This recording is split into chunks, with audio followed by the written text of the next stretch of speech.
Carbon emission comes for free. Carbon emission reduction comes for free. Turns out that because the process of converting in large generator plants coal, but whatever fuel, let's think about coal, to electricity, and then drive the car with electric means more efficient than using liquid fuel-based engines, ordinary internal combustion engines. The mere act of conversion, without doing anything about the carbon dioxide, that efficiency will give us, for the same number of miles driven, 50%, give or take 10 percentage points reduction in carbon emissions. Not very easy to achieve with a single strategy. If we combine that with taking advantage of the fact that carbon dioxide is water soluble, and with suitable governmental policy requiring the removal of the carbon dioxide so that it is not left to the voluntary goodwill of the operators to decide whether they do it or not, but is mandated like seat belts and everything else in the car industry has been mandated before it happened. I think we could probably increase that percentage in a fairly rapid order in a very major way. But the hardest problem is to do, all of this depends on making, by the measures of ramping up new technology, a very difficult task of achieving a meaningful volume. I plotted, these are my estimates, the pickup SUVs, vans that start with 100 million today and gradually go out of service either by conversion, but by obsolescence, by finding their way to Mexico or to wherever the old pickups retire,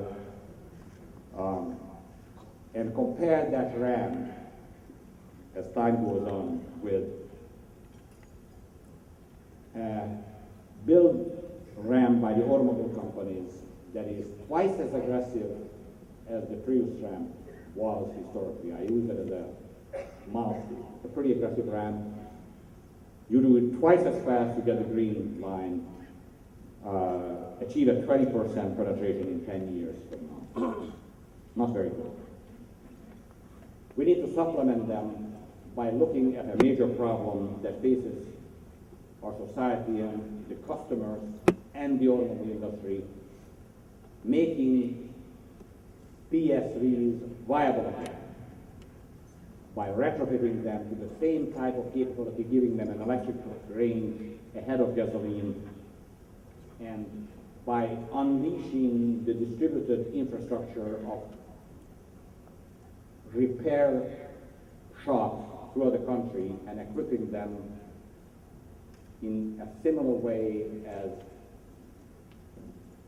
CATV, community TV operators, became the cable industry, and mom-and-pop cellular providers became AT&T.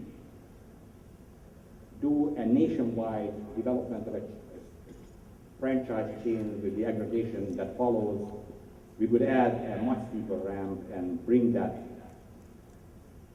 OEM, automobile industry conversion in by a decade. Major existence, which I don't have to convince this room, there's an existence proof that it can be done. And if I can call your attention to my right,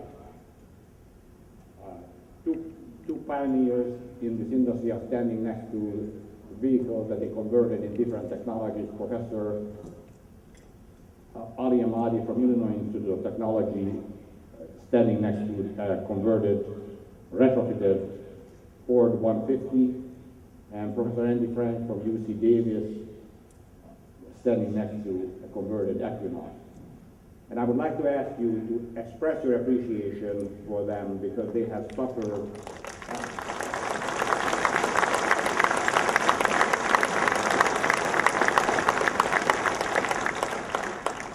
the common fate of pioneers.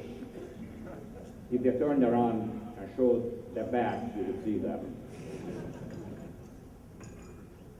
We have a major example, thank you very much, major example of what a conversion like this took in the creation of the internet infrastructure and the computing devices that populate that infrastructure. It had a lot of factors, a lot of forces, it had entrepreneurs in it, it had large companies reaching across the boundaries and shaking up another industry. It had internal transformation and evolution, like the cable industry was an example. Investment by companies in other industries and technologies that they never expected to make money on, and guess what? They didn't. Intel being a perfect example in its effort in popularizing multimedia on the internet. And finally, the government, which in various, not exactly huge ways, changed the rules and regulations and the laws that pertain to the regulation of the industry as they did in the telecom industry, all leading to an atmosphere, an environment in which companies competed and complemented each other, competed with each other and complemented each other with equal energy on a daily basis. That is what is needed to be done by the companies represented by many of you in this room and an even much larger number who are not. And I woke up to an exceedingly good piece of news that gives me confidence that it is actually possible to do. This is an initiative that I knew nothing about, but I wrote that slide.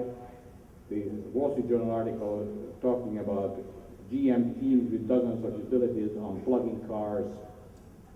It's a wonderful example of something that I thought was slideware being a reality.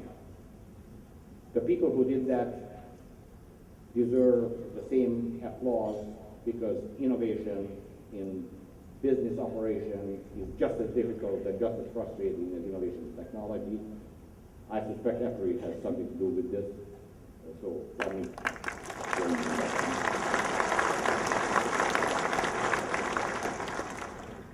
no good deed shall be unpunished.